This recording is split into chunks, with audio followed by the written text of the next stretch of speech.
You watched part 1. You felt the anger. Now you need the full truth. Africa was not just unlucky. Africa was locked out, deliberately, structurally, by a system built before Africa was invited to sit at the table. Here is what they never told you.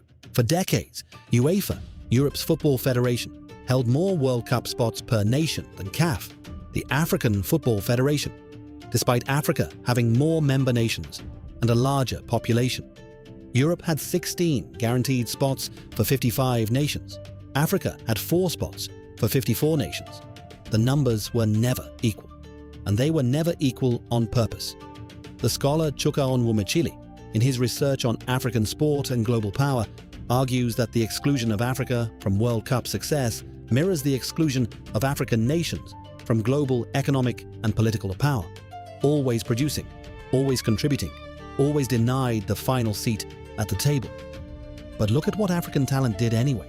Didier Drogba won the Premier League. Mohamed Salah has been one of the best players on the planet for nearly a decade. Samuel Eto'o won the Champions League twice. George Weah won the Ballon d'Or, the award for the best footballer in the entire world, representing Liberia, a nation of less than 3 million people. These men did not lack ability. Africa does not lack ability. What Africa lacked was the system. In 2022, Morocco changed everything. They reached the semi-finals of the World Cup, the first African nation in history. They defeated Spain. They defeated Portugal. They made the entire continent stand up. And in 2026, FIFA finally expanded the World Cup to 48 teams. Africa now has 9 guaranteed spots, 9 nations carrying the hopes of 1.4 billion people. Morocco is here.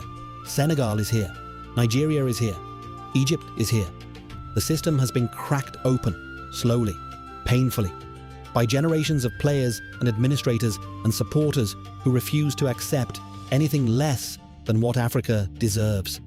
The World Cup trophy has not come to Africa yet, but 9 nations are on that pitch right now, and the story is not over. Your ancestors fought for a seat at every table that mattered.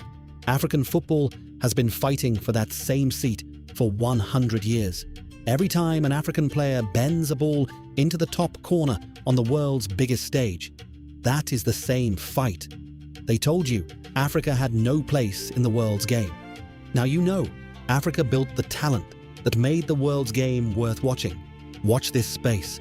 Africa Untold.